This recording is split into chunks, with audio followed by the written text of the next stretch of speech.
4. The Soviet view of money. On October the 7th to the 14th, 1917, Lenin wrote an important article for the magazine Rushdoony, Education, No. 1, October 1917, on the subject, Will the Bolsheviks retain state power? In the course of his analysis, Lenin turned his attention to the machinery of banking and finance and declared, this machinery cannot and must not be broken up. It must be forcibly freed from subjection to the capitalists. The latter must be cut off, broken, chopped away from it with the threads transmitting their influence. It must be subjected to the proletarian Soviets. It must be made wider, more all-embracing, more popular. All this can be done by relying on the achievements already attained by large-scale capital, as indeed the proletarian revolution in general can only attain its aim by taking these achievements as its basis. Capitalism created the apparatus for accounting, the banks, syndicates, post office, consumer societies, unions of employees. Without the big banks, socialism could not be realized. The big banks are the state apparatus which we need for the realization of socialism and which we take ready-made from capitalism. Our problem here is only to chop off that which capitalistically disfigures this otherwise excellent apparatus and to make it even larger, more democratic, more all-embracing. Quantity will change into quality. One state bank as huge as possible with branches in every township, in every factory. This is already 9/10 of the socialist apparatus. This is general state accounting of production and distribution of goods. This is, so to speak, something in the nature of the skeleton of socialist society. For Lenin, state control of money and banking was thus the necessary precondition for socialism. As he said candidly, without the big banks, socialism could not be realized. By big banks, Lenin meant a state-controlled central banking system issuing a paper currency and controlling and extending credit. This is already 9/10 of the socialist apparatus. The key to socialization of private wealth and the total control of an economy is a state-controlled monetary system with the substitution of a paper currency for gold and silver. Lenin's hostility to a hard money policy and his realization that power rests in a state-controlled banking system appears in many of his writings, and he returns to the theme repeatedly. If the state controls money and banking, it can levy an income tax and every kind of tax without any special apparatus. The state then has total economic power. By its manufacture of paper money, the state has the power to confiscate all wealth and nullify whatever wages it pays to the workers. Hard money is resistant to socialism. It provides the owners with independence.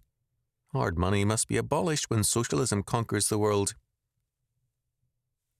As Lenin said, when we conquer on a world scale, I think we shall use gold for the purpose of building public lavatories in the streets of several of the large cities of the world.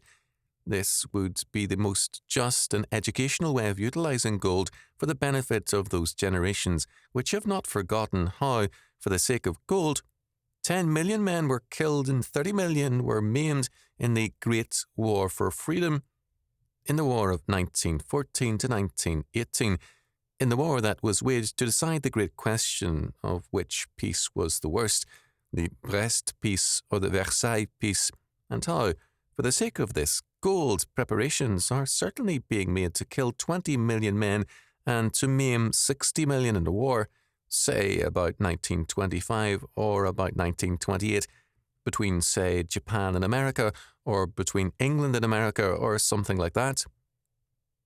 But however just, useful, or humane it would be to utilize gold for this purpose, We nevertheless say, let us work for another decade or so with the same intensity and with this same success as we have been working in 1917 to 1920, only on a wider field, in order to reach the stage where we can put gold to this use. Meanwhile, we must save gold in the RSFSR, sell it at the highest price, buy goods with it at the lowest price. When living among wolves, how like the wolves?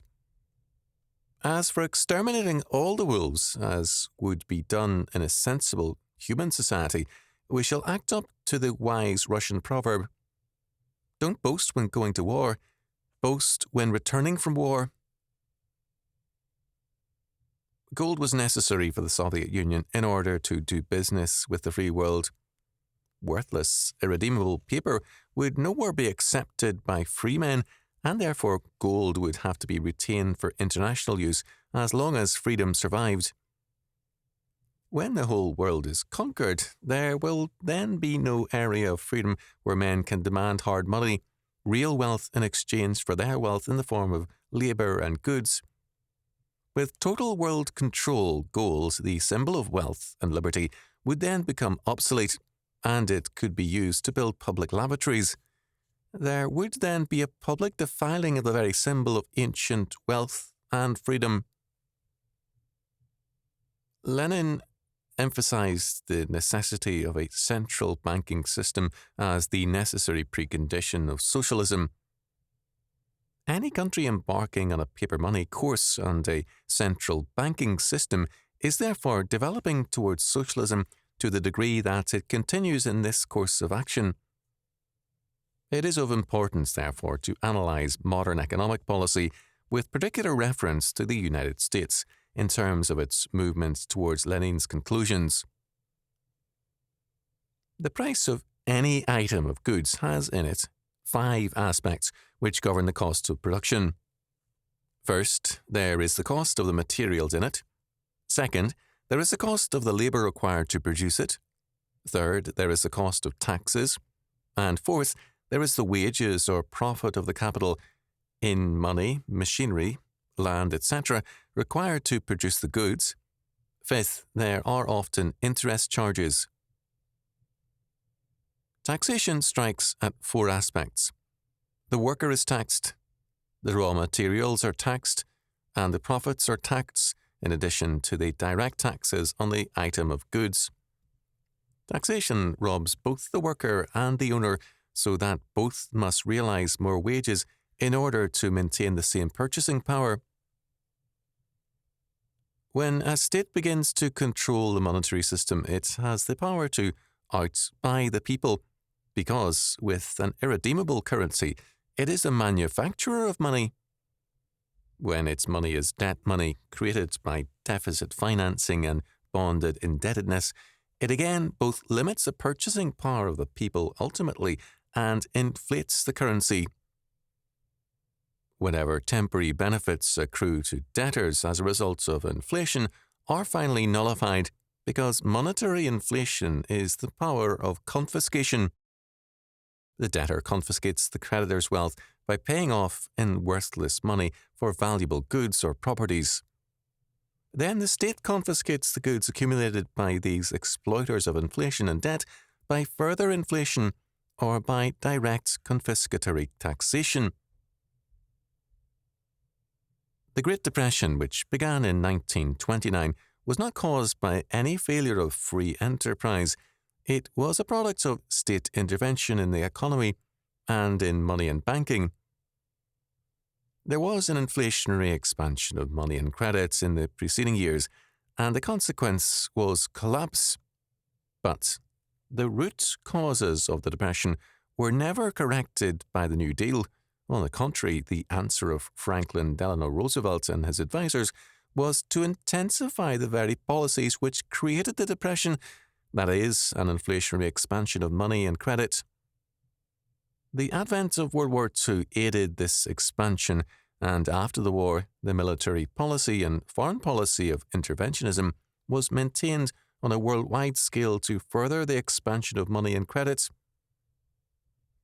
A vast program of foreign aid and domestic welfare also aided in furthering this expansion. The increase of debt money gave an appearance of prosperity, but the reality remains that the Depression was never solved. The Depression was only covered or suppressed by a vast program of public spending. As a result, steady decapitalization set in. Public and private debt increased and capital decreased, and more enterprises were capitalized by debt. Heavy debts, which was calculated to destroy them with any recession. The Depression was there, growing steadily more virulent under the surface, and the slightest pause in government spending brought on a serious recession.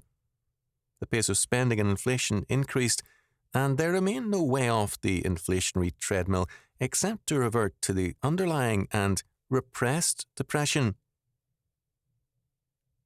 The situation, then, of the United States, as well as the other countries which have taken the same course, is one of repressed depression. The longer the suppression continues, the more aggravated the economic crisis becomes, because the central ingredients of a repressed depression are, first, progressive inflation to mask the crisis, and, second, progressive controls as the economy is increasingly dominated by the state's controlled money and growing confiscatory power. The state, by these means, grows progressively stronger and money grows weaker. As a market analyst has noted, there are only two types of government money and man. When money is strong, sound, then government need not be. When money is weak, unsound, government has to be strong. Schultz has also added, big governments makes small people. A country with repressed depression may not have any intention of turning socialist, but it will inevitably socialize as long as it continues to inflate. It is not a question, therefore, of inflation versus depression, which then confronts the state as a matter of choice. The choice was made in the 1930s, and the choice was inflation. With every deficit, with every welfare and foreign aid program, the same choice has been re-established as the basic economic policy. With the disappearance of gold and silver as the monetary media, the choice has been riveted into a hard policy. If a depression results, it will be a product of unforeseen circumstances, the loss of public confidence, too heavy a control of and breaking on the private sector, and like conditions. The fifth point of the Communist Manifesto declared that one of the necessary measures was the centralization of credit in the hands of the state by means of a national bank with state capital and an exclusive monopoly. This centralization the United States accomplished in large degree by creating the Federal Reserve System, an agency of the federal government. The control was furthered by the abandonment first of gold and then of silver in favor of an irredeemable currency as the alternatives to an open depression. The result has been a repressed depression with increasing controls. In the Soviet Union, the economy has remained in a state of permanently suppressed depression since the Bolshevik Revolution. Instead of any relaxing of controls, there has been a steady intensification of controls so that a decapitalized country has been further crippled. Agriculture and industry have steadily declined in productivity, despite claims to the contrary. The Soviet economy has maintained itself and has recapitalized only by means of, first, credit extended to it, largely by the United States, and, second, by imperialism, by the seizure of capital in conquered and satellite areas. The extensive assistance from the United States, however much the terminology speaks of it as credit or a loan, is nonetheless basically free capital for the USSR. Moreover, by means of continuing imperialism of the Soviet Union, new capital is incorporated into the communist economy. The economy of Marxism is thus, of necessity, parasitic and imperialistic as its means of survival, because socialism, leads to decapitalization. It can capitalize only by parasitism and imperialism. The radical collapse of the Soviet economy is apparent in its money, which is totally worthless. Before World War I, when the Tsarist ruble was badly inflated, a Russian counterfeiter added in tiny letters this statement on the back of his bills: "My money is no worse than yours." The Tsarist ruble had some value, however. It was potentially redeemable. The Soviet ruble has no relationship to real money. There is, in reality, no exchange rate between the dollar and the ruble. According to Jones, the ruble is primarily a political fact rather than an economic one, and a rational relation between the ruble and the monetary unit of a free market is impossible. In the Soviet Union, prices are political. They have no relationship to the cost of production, that is, the cost of materials, of labour, of taxes, and of the wages of capital. Prices in the Soviet Union are fixed by the decree of officials. Taxation takes two basic forms: a reduction in wages and an enormous sales tax, since there is no land, property, or income tax, although nominal income tax exists. With the total controls, cost is almost impossible to ascertain. Price is also determined by social direction and planning. That which the state wishes to discourage from wide use is priced out of reach. Moreover, since price determination is influenced by the national income and outgo factor, this means that the total picture of the economy enters into the price of a single item, not merely the cost of that single item. The Soviet money is thus purely political paper, not an economic yardstick or a form of wealth. Yet, the desire for pure paper is increasingly in evidence amongst Western liberals. The purpose of the Marxist economy is to produce a worker's paradise, but its money, because it is what Donrad has called costless money, has made life easier for governments, not for the workers. Costless money brings forth two new concepts as a way of life. First, work is not the only way to earn a living. Secondly, work can receive a value independent of the worth society attributes to the services rendered. In semi-socialist states, welfarism becomes a way of life for many people. Under full-scale socialism, welfarism is only for the state, which now restricts welfare mainly to itself and its servants. Money is no longer related to work, nor price to cost, because money is taken today as an abstraction, as an instrument that can be used to right any wrong or to bring into life humanitarian ideals.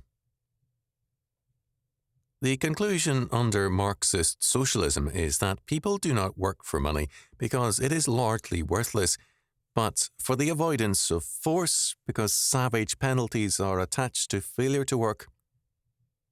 The quality of work rapidly declines. In the Soviet economy, money is related entirely to politics and only incidentally to economics.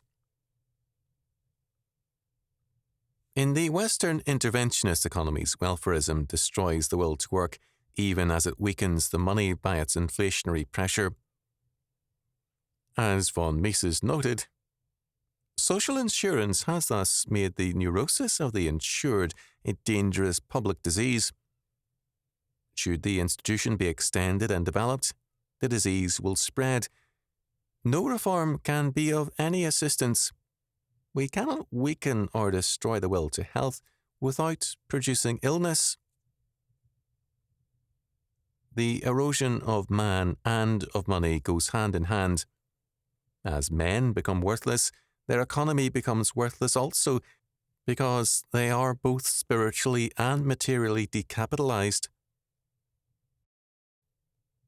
The heir of such exhaustion is a totalitarian regime which climaxes the decapitalization by attacking Christianity and by issuing fiat money, purely political money.